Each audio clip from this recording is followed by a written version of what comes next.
En el tranquilo verano de 1993, la amistad de William Coughlin y James Cicala se enfrentó a una prueba implacable en las profundidades de Buzzard Roost Cave. Lo que comenzó como un emocionante fin de semana de espeleología se convirtió en una lucha desesperada por la supervivencia, donde cada paso hacia adelante podría significar vida o muerte.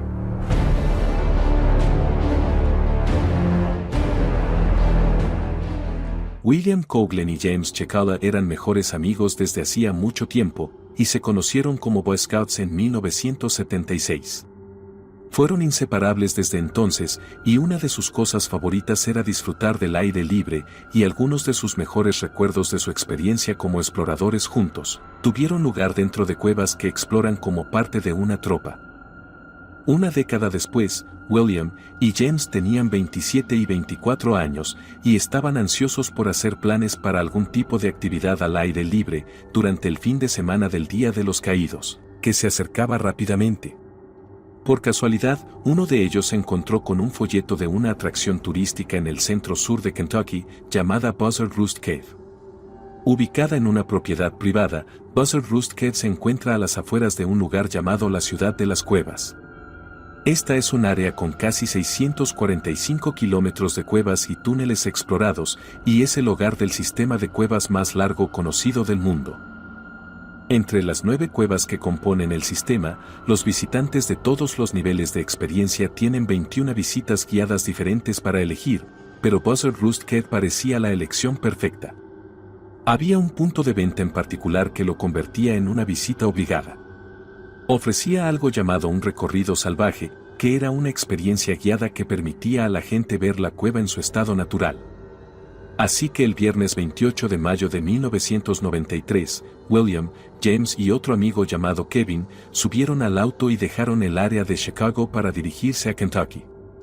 Planeaban acampar en algún lugar de la Ciudad de las Cuevas el viernes y el sábado por la noche, y luego concluir el viaje con el recorrido por la cueva Buzzard Roost.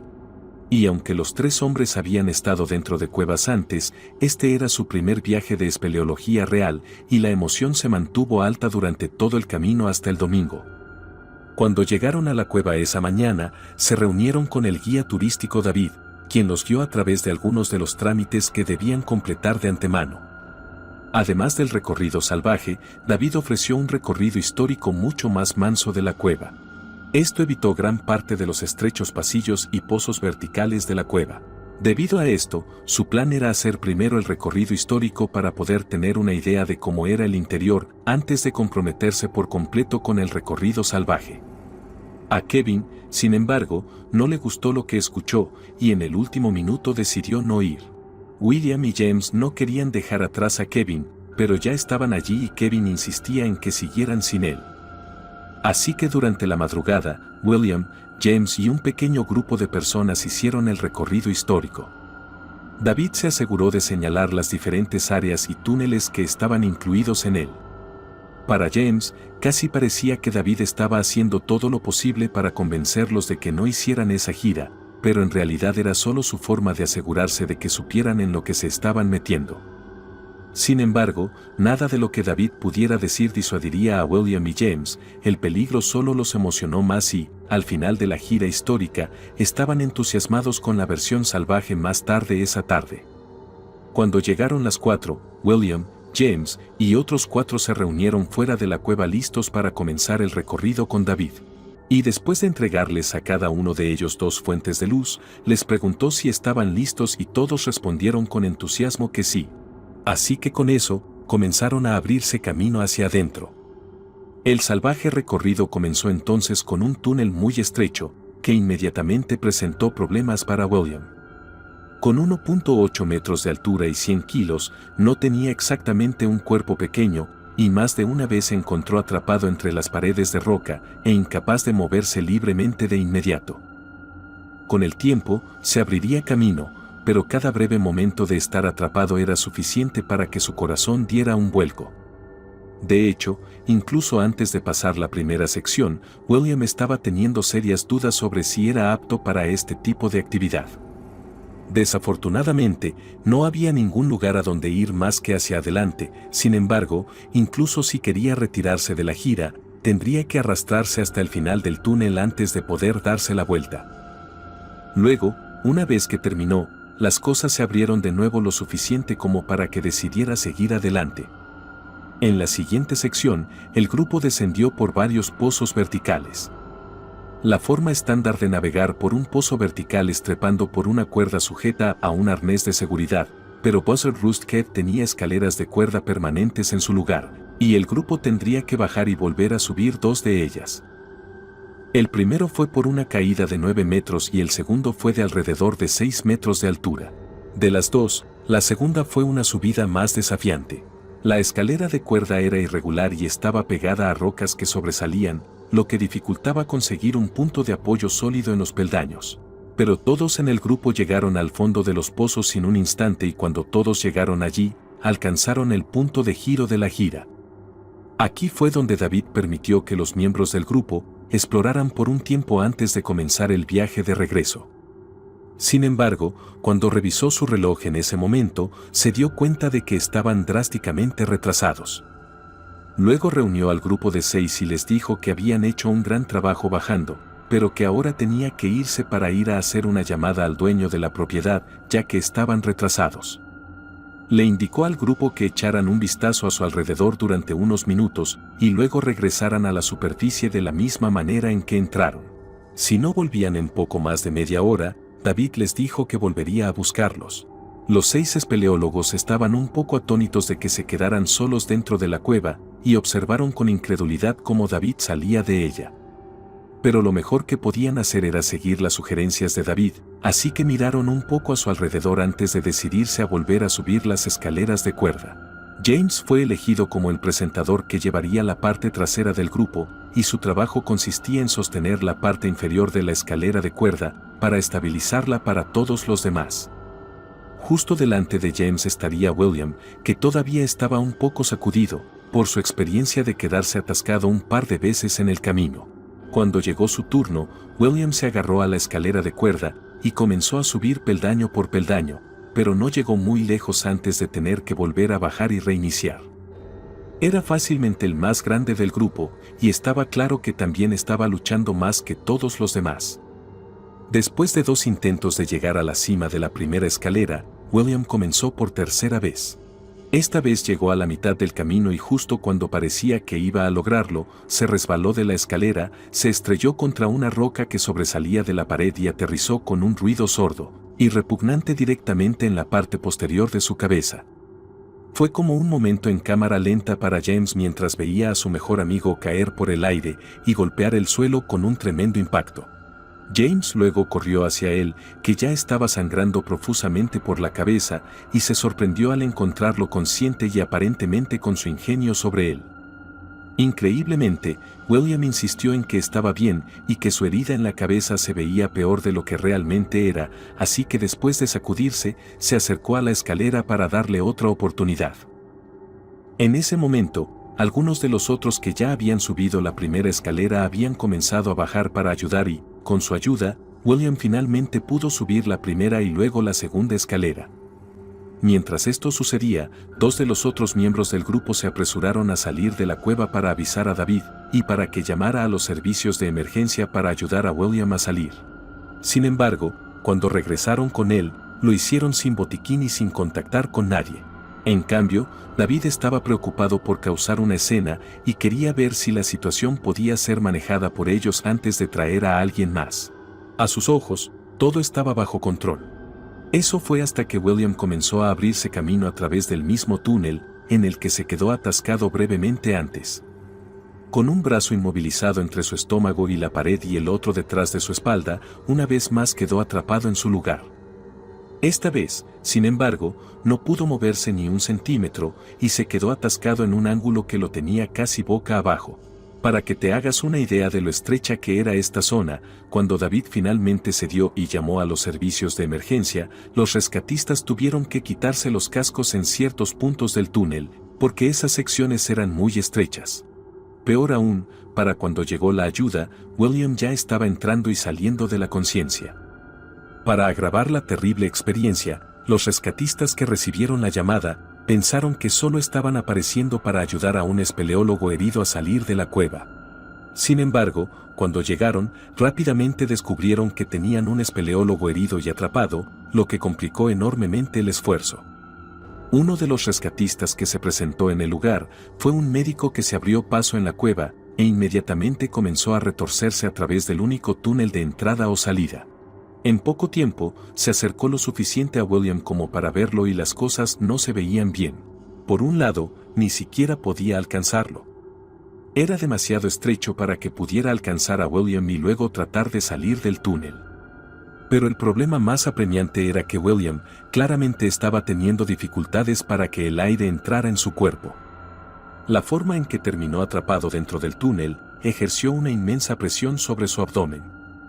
Incluso en el camino, hubo momentos en los que William tuvo que exhalar todo el aire de sus pulmones para poder avanzar. Pero ahora herido y atascado, no podía expandir sus pulmones por completo. Luego, con la falta de aire que le hacía desmayarse continuamente, poco podía hacer para ayudarlos en su esfuerzo. Todo esto combinado significó que durante más de 7 horas, permaneció inmóvil dentro del túnel donde los rescatistas continuaron tratando de alcanzarlo. Finalmente, a las 5 de la mañana del lunes, uno de los rescatistas hizo el primer contacto físico con William, quien no había estado consciente durante algún tiempo. Luego, cuando le tomaron el pulso, no había ninguno. William estaba muerto. Alrededor de las 12:30 de esa tarde, su cuerpo finalmente estaba fuera de la cueva. Fue entonces cuando David y otro de los miembros del grupo también se bajaron. Ambos estaban detrás de él y no pudieron avanzar con él atrapado dentro del túnel. Se realizó una autopsia al día siguiente y el forense determinó que la causa de la muerte de William fue asfixia por compresión y posicional. Al examinar su cabeza, el forense encontró una contusión grave, pero no fue lo suficientemente cercana como para matarlo. Así que, en última instancia, si no se hubiera quedado atascado, probablemente habría sobrevivido. En cambio, el cuerpo de William fue transportado de regreso a Chicago para ser identificado y reclamado por su familia.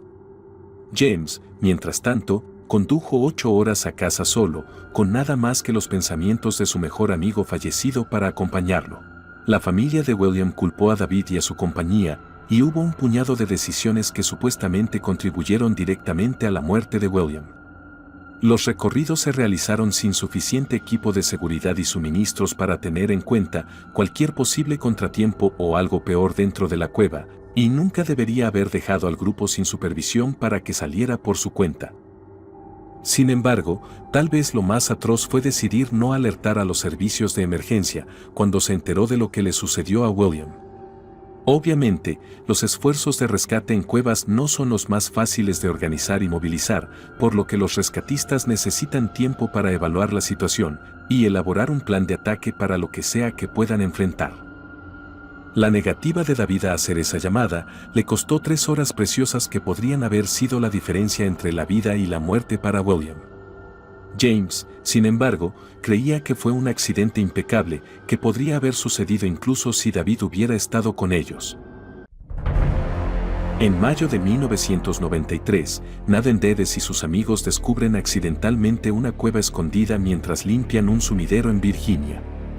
Lo que comienza como una emocionante exploración se convierte en una lucha desesperada por la supervivencia cuando una inundación repentina bloquea la única salida. Atrapados en las profundidades subterráneas, enfrentan la angustia de la incertidumbre y el desafío de un rescate contrarreloj.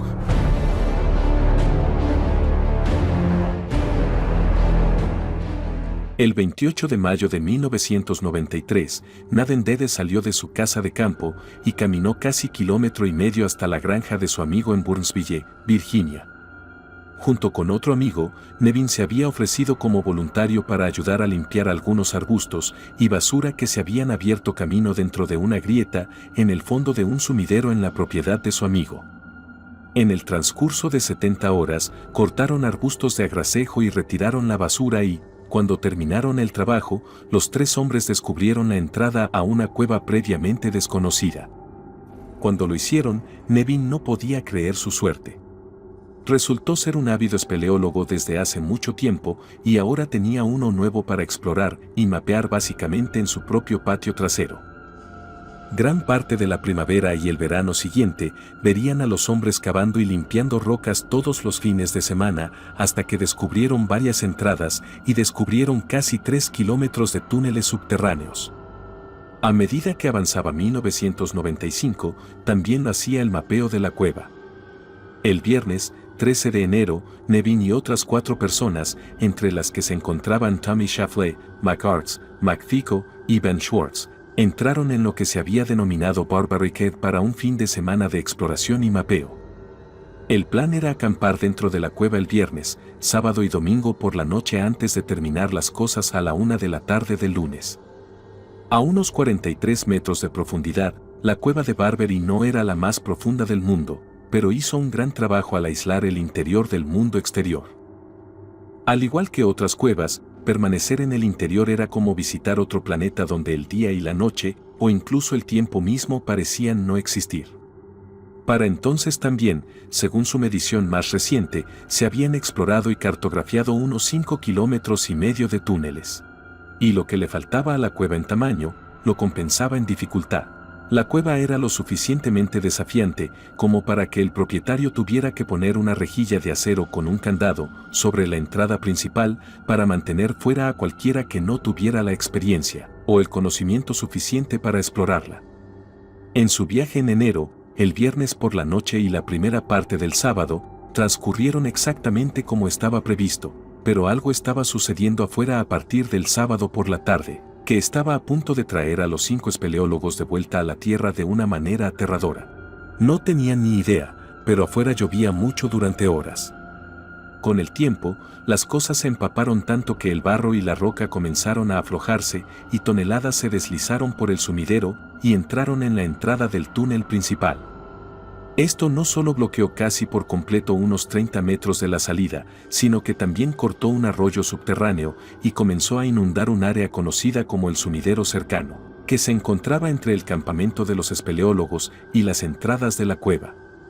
Luego, durante el resto de la noche del sábado, el agua continuó acumulándose en el sumidero cercano, sin que ninguno de los hombres que estaban adentro supiera de estos peligrosos cambios.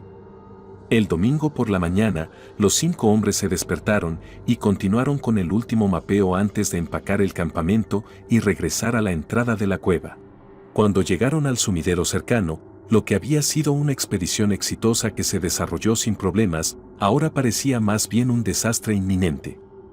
Descubrieron que todo el resto del túnel estaba bloqueado, con la excepción de un espacio de 5 a 12 centímetros entre la parte superior del agua y el techo de la cueva.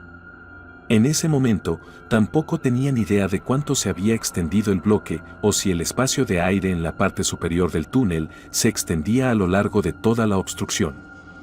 Si se hubieran tratado de espeleólogos inexpertos, probablemente este habría sido el momento en que el pánico se habría apoderado de ellos, pero en lugar de eso, los hombres estaban bastante tranquilos con la situación. Tenían mucho espacio en su extremo para pararse y moverse por la cueva, y estaban preparados con sacos de dormir, ropa, comida, agua y otros suministros que eran más que suficientes para la cantidad de tiempo que habían planeado. Todo lo que tenían que hacer era esperar a que el agua se disipara. Cuando pasó el lunes y llegó el martes sin ningún cambio en el agua, hubo una ligera preocupación entre el grupo. Así que después de una discusión de sus opciones, los 2 más pequeños entre ellos, McFico, de 25 años, y Ben, de 20, se ofrecieron como voluntarios para tratar de abrirse camino a través del túnel, en su mayoría bloqueado. Para hacer esto, tendrían que ponerse en una posición aterradora. Uno a la vez, volvieron a meterse en 1,5 metros de agua, con la nariz raspando el techo del túnel. Luego, usando las paredes como palanca, comenzaron a abrirse camino hacia el bloqueo. En algunos puntos, el agua estaba tan alta que sus ojos, oídos y bocas estaban sumergidos y solo sus narices sobresalían del agua. Pero de alguna manera lograron mantener la calma y llegar al final del bloqueo. A las pocas horas de ponerse en contacto con los servicios de emergencia, el exterior de Barbaricade se llenó con la actividad de un esfuerzo de rescate que se estaba organizando. Afortunadamente, dado que los 5 hombres eran tan ávidos espeleólogos y tan activos en la comunidad de la exploración de cuevas, habían hecho muchos amigos cercanos y conocidos a lo largo de los años, que podían ayudar con el rescate. Para sacar a Nevin, Tommy y McArts de la cueva, la obstrucción tendría que estar despejada, y eso solo se podía hacer un tercio de metro a la vez y todo a mano. McFico y Ben estuvieron entre los primeros rescatistas en llegar y, una vez más, se encontraron de espaldas con la nariz presionada contra el techo de la cueva. Mientras lo hacían, inmediatamente se dieron cuenta de que la salida había sido mucho más fácil que volver a la cueva. En esa dirección, el agua fluía directamente hacia ellos a alrededor de 100 galones por minuto, lo que hacía que cada centímetro de progreso fuera un desafío. No solo eso, sino que a medida que avanzaban, tenían que limpiar el barro y los escombros con los pies y las manos, y cuanto más quitaban, más rápido llegaba la corriente hacia ellos, lo que solo ralentizaba más las cosas. Los rescatistas que aún no habían escapado de la cueva, como Mac y Ben, se sorprendieron por las condiciones en las que tuvieron que trabajar. Durante 6 horas completas, todos estuvieron acostados boca arriba, golpeando escombros como si estuvieran haciendo ángeles de nieve, y solo lograron desenterrar unos 7 metros de obstrucción. Justo en ese momento, comenzaron a escuchar a Tommy en el túnel, que se estaba empujando a través de la obstrucción de la misma manera que Mac y Ben. Cuando llegó a los rescatistas y a la abertura más amplia que habían creado en ese momento, el resto del camino fue fácil, pero Nevin, que tenía 52 años en ese momento, y McArts, de 34 años, todavía estaban adentro, y no podían atravesar los espacios reducidos que aún quedaban. Varios de los voluntarios más pequeños se abrieron paso y entregaron a los 2 hombres un paquete de suministros antes de salir. Al día siguiente, la excavación se reanudó temprano en la mañana e inicialmente se estimó que tomaría alrededor de 2 días de trabajo. Crear un túnel suficiente para que los 2 últimos espeleólogos pudieran atravesarlo, y a las 6 de la tarde, Nevin y McArts estaban fuera de la cueva y los 5 estaban sanos, salvos y contabilizados. A lo largo de la terrible experiencia, los medios de comunicación permanecieron fuera de la cueva de Barbery, con la esperanza de escuchar los relatos de primera mano de los 5 espeleólogos, pero todos se negaron a ser entrevistados, y en su lugar todos fueron a la granja de Nevin, casi como para esconderse. Algunos de los voluntarios que fueron entrevistados dijeron a los periodistas que cada uno de los 5 hombres sintió una intensa vergüenza por toda la terrible experiencia. Como espeleólogos experimentados, consideraron que la operación de rescate era completamente exagerada.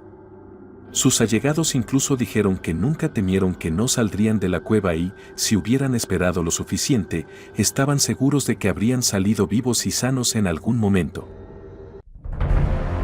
En la frontera de Rusia y Georgia, las imponentes montañas del Cáucaso albergan secretos insondables. Allí, entre escarpados acantilados y cuevas profundas, yace Verjovkina, la cueva más profunda del mundo, un abismo de más de 2.200 metros de profundidad.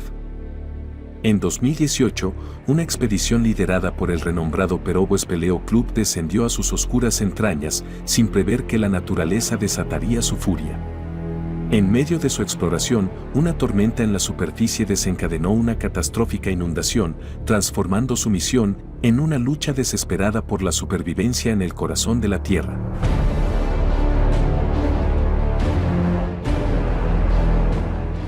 En la frontera de Rusia y Georgia hay una cadena montañosa conocida como las Montañas del Cáucaso. Esta cordillera es notable por algunas razones. Primero, es el hogar del pico más alto de Europa, el Monte Elbrus, a 5.638 metros. Luego, en el lado occidental de la región de Abjasia, hay una subcordillera de las montañas del Cáucaso conocida como la Cordillera Gagra. También hay algunas montañas de tamaño decente en esta área. El más alto entre ellos es de poco más de 3.352 metros, pero esta área es notable por otra razón.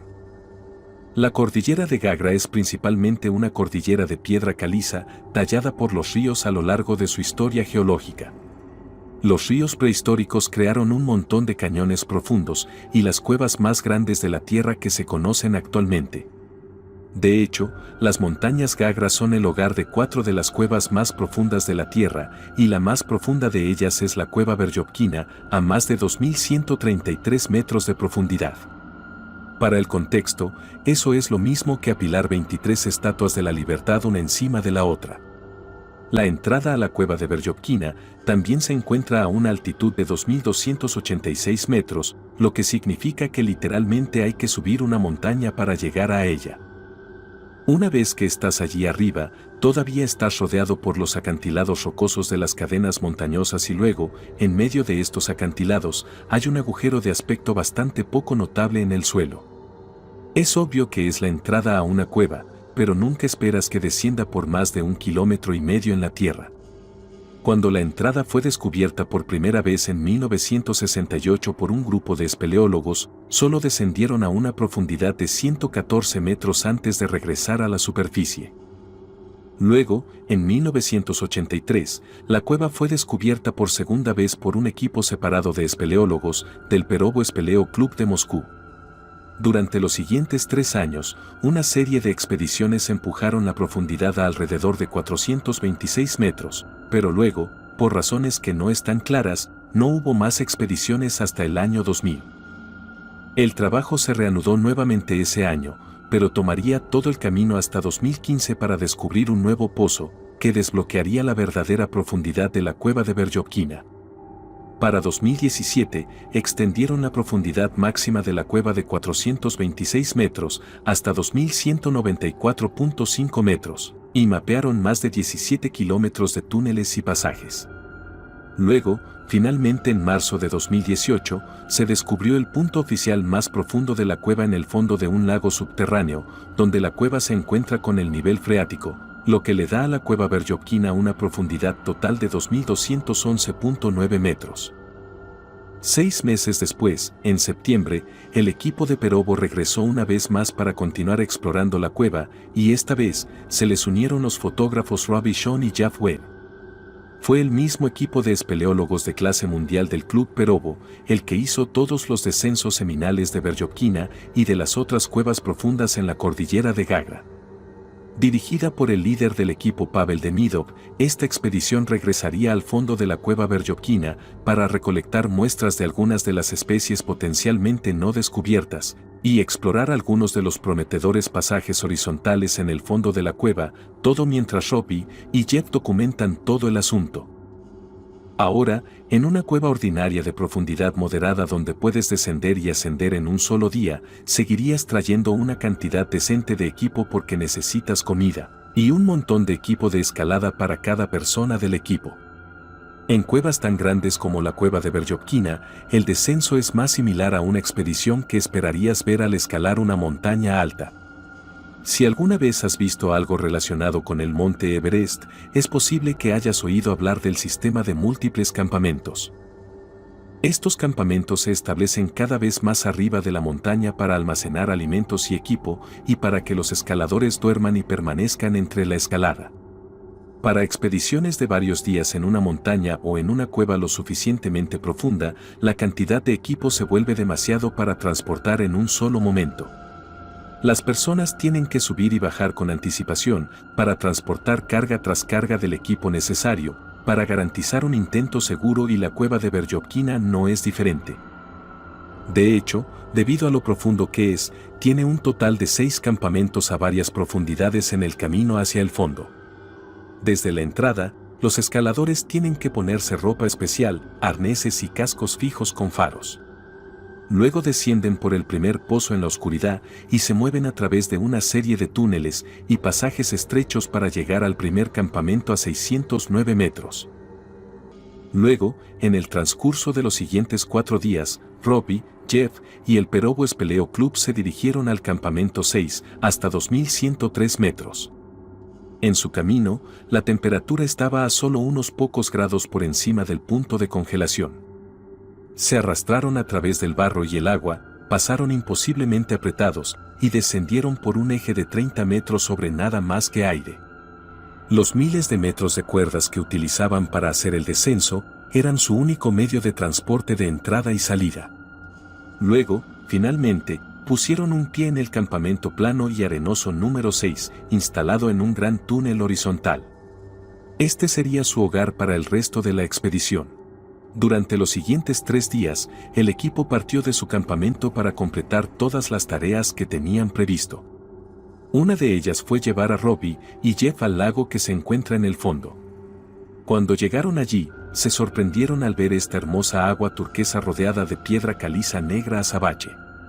El lago tiene 15 metros de largo, 7.6 metros de ancho y en realidad tiene 8.5 metros de profundidad. Si no fuera por las luces que trajeron, se sentaría allí en completa oscuridad sin color. En el séptimo día, todo seguía yendo según lo planeado. Y ese día, 2 de los miembros del equipo tuvieron que salir temprano para tomar un vuelo a casa. Cuando llegaron al campamento 3, había una tonelada de agua que se vertía en la cueva. Una tormenta masiva en la superficie había causado un pulso de inundación, enviando miles de litros de agua a la cueva. Dentro de estas cuevas, realmente no puedes comunicarte de forma inalámbrica debido a las gruesas capas de roca. Entonces, en cambio, los espeleólogos tienen que ejecutar una línea física a lo largo de toda la cueva para comunicarse. Los 2 miembros del equipo inmediatamente aprovecharon el cable para advertir a los demás sobre el pulso de la inundación que se dirigía hacia ellos. Abajo en el campamento 6, no estaban tan preocupados cuando inicialmente recibieron la llamada. Los pulsos de inundación son algo común de lo que los espeleólogos tienen que preocuparse. Un solo mililitro de lluvia es 1 litro por metro cuadrado, lo que significa que un solo kilómetro cuadrado recibe 1000 litros de agua en solo 1 mililitro de lluvia. En caso de fuertes lluvias, ese número es significativamente mayor. Toda esta agua luego estalla en cuevas en volúmenes igualmente grandes y puede durar horas, dependiendo del volumen de lluvia y cuánto tiempo llueve. Una vez más, no estaban tan preocupados cuando recibieron la llamada por primera vez.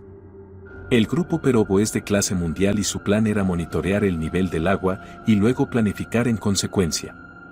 El campamento 6 también se había establecido fuera del eje vertical principal, en lo que parecía ser un área alejada del flujo de agua.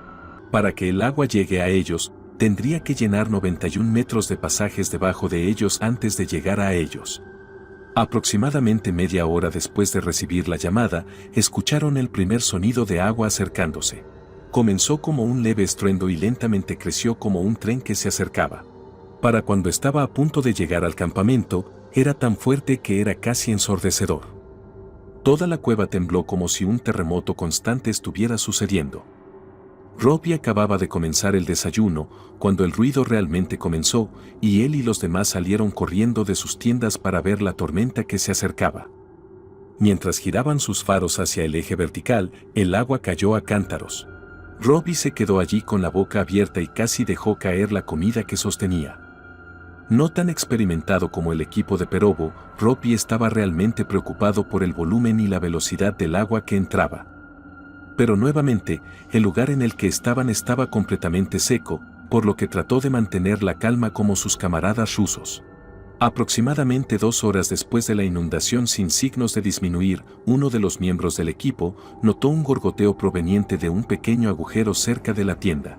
Miró hacia el agujero y no pudo ver agua, pero pensó que debería decírselo al líder del equipo de todos modos. Pavel estuvo de acuerdo en que esto era un poco preocupante, así que decidieron ir a ver un sifón cercano para ver cuánto había subido el nivel freático. Regresaron unos 5 minutos después y miraron hacia el agujero una vez más. Esta vez, no solo podían ver el agua, sino que se elevaba tan rápido que se deslizaba contra las paredes y casi salía del agujero. Con el sonido del agua todavía casi ensordecedora, todo el infierno se desató en el campamento. Nadie esperaba irse ese día, pero ahora, todos estaban corriendo, empacando equipo esencial. Robbie y Jeff se pusieron sus trajes de látex sobre su capa base de lana. Después de eso, se deslizaron sobre sus conchas y arneses de nylon resistentes a la abrasión. Robbie luego tomó la difícil decisión de dejar todo su equipo de cámara y artículos personales. Literalmente decenas de miles de dólares en equipos. Sabía que no podía arriesgarse a ser frenado, o podría costarle la vida o la vida de uno de sus compañeros de equipo. Sacó todas las tarjetas de memoria de las cámaras, las colocó en una bolsa Ziploc y luego las deslizó en su traje de látex. Por lo menos, podía guardar todas las fotos que había tomado. Con eso, les dijo a los demás que él y Jeff comenzarían su ascenso, y luego comenzaron con el pozo vertical fuera del campamento 6 que se inundaba rápidamente. Esta sería la última interacción que tendrían con los rusos en el campo 6. Los miembros restantes del equipo de Perovo esperarían al líder del equipo Pavel antes de comenzar su ascenso. Mientras Robbie y Jeff se dirigían a las cuerdas verticales, llegaron a una travesía estrecha, casi como un puente que iba a lo largo de una pared. Antes de la inundación, la cámara al lado del puente tenía 18 metros de profundidad y 7.6 metros de ancho de nada más que aire. Ahora, estaba casi completamente inundado, casi subiendo por el costado del puente. Al final de esta estrecha travesía donde terminan las cuerdas verticales, la fuente del agua se vierte en la cueva. Robbie entró en la cascada, bajando del pozo, y cortó sus ascendentes a la cuerda. Luego bajó la cabeza, respiró hondo, y comenzó a subir por la cuerda mientras el agua lo golpeaba desde arriba. El agua bajaba tan fuerte que parecía que lo estaba aplastando y asfixiando. Era literalmente como si su cabeza estuviera siendo aplastada en sus hombros. Afortunadamente, pudo meter la barbilla, lo que permitió que el agua se escurriera de su casco y creara una pequeña bolsa de aire para que respirara. Centrándose solo en la cuerda blanca directamente frente a su cara, movió sus ascendentes rítmicamente tan rápido como pudo. Finalmente, llegó a una zona con un pequeño afloramiento que podía pisar y salir de la cascada para mirar hacia arriba. Vio que la cuerda salía de un agujero del tamaño de un hombro en las rocas, pero esta también era la fuente del agua. Saliendo de este pequeño agujero había una fuerte corriente de agua que parecía ocupar todo el espacio. Pensó para sí mismo que no había forma de que pudiera superar ese intenso aguacero. Al mismo tiempo, no podía simplemente detenerse. Era el escalador principal. Todos los demás venían detrás de él y no se sabía cómo era el agua abajo. Tenía que al menos tratar de salir adelante. Cuando llegó al agujero, la fuerza del agua era tan fuerte que solo podía empujar a sus ascendientes un par de centímetros a la vez. Finalmente superó el apretón y luego se dio cuenta de que Jeff tendría que hacer lo mismo. No tenía idea de si Jeff podría o no lograrlo, así que siguió subiendo lo más alto que pudo para salir del camino. En su pánico, no se había dado cuenta de que esta nueva sección de la cueva estaba mayormente seca. El agua fluía por una ruta diferente a la del apretón, por lo que estaba relativamente seguro donde estaba. Pero debido a que estaba tan lleno de adrenalina, estaba escalando sin pensar por su vida tan rápido y tan alto como podía. Solo finalmente se dio cuenta de lo que estaba haciendo, cuando Jeff le gritó que disminuyera la velocidad. Saliendo de él, se detuvo y esperó a que Jeff se pusiera al día antes de que continuaran. Cuando Jeff lo alcanzó, su rostro estaba blanco, sus ojos estaban muy abiertos, pero exclamó que al menos estaban vivos. Los dos se preguntaron en silencio si se podría decir lo mismo del equipo de Perovo abajo. Robbie y Jeff finalmente llegaron al campamento 5 a 1889 metros donde esperaron, con la esperanza de ver a los rusos en cualquier momento. A medida que la cueva continuaba temblando a su alrededor, ocasionalmente miraban hacia el borde, hacia el abismo. Milagrosamente, abajo, vieron una sola linterna frontal que se abría paso lentamente por el eje. Cuando finalmente estuvo lo suficientemente cerca, se dieron cuenta de que era Andrei. Después de subir al campamento, le preguntaron si había visto a los demás y simplemente sacudió la cabeza en silencio. Todos se sentaron allí, pensando en el peor de los casos. Abajo, cuando Pavel había regresado del sifón, el puente que Robbie y Jeff habían cruzado estaba completamente sumergido. El resto de los miembros del equipo tuvieron que nadar para llegar a las cuerdas verticales. El último en nadar fue Pavel y mientras salía, la cámara se había convertido en un vórtice arremolinado. Toda el agua que drenaba más profundamente en la cueva se había convertido en un remolino gigante. Cuando lo atravesó, lo hizo girar y tuvo que nadar con fuerza para llegar a la línea. Para cuando estaban ascendiendo, todos los pasajes más profundos estaban completamente sumergidos en el agua.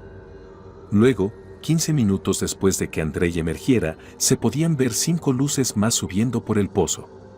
Uno por uno, todos los miembros restantes del equipo de Perovo subieron al campamento 5. Robbie observó el ascenso fuera del pasaje inundado y no podía creer lo fuertes y capaces que eran. Un miembro del equipo incluso llevaba una estufa y 4 sacos de dormir conectados a su arnés. Pensó para sí mismo lo contento que estaba de que fueran él y Jeff los primeros. Si hubieran sido ellos los últimos en subir, es probable que no hubieran sobrevivido. Y luego, cuando subieron al campamento, estaban rápidamente en la tienda, tomando café y riéndose de toda la prueba. Robbie, por otro lado, todavía estaba completamente asustado. Durante horas, se negó a quitarse el equipo y siguió mirando hacia el abismo para ver si el agua seguía subiendo. 60 metros por encima de ellos había un pasaje horizontal que necesitaban pasar para moverse más alto en la cueva. Normalmente, ya está medio lleno de agua y tienes que arrastrarte a través de él. Con todas las inundaciones, estaba completamente lleno de agua. Mientras la inundación continuara, quedaron atrapados y solo tenían que esperar que el agua no continuara subiendo más alto. Pavel le aseguró a Robbie que esperarían hasta la mañana para dejar que el agua se aclarara. Y luego, en el transcurso de las siguientes 16 horas en el campamento, el rugido del agua se apagó lentamente. El pulso de inundación finalmente duró un total de 20 horas, y fue el resultado de una semana de lluvia seguida de una sola tormenta severa.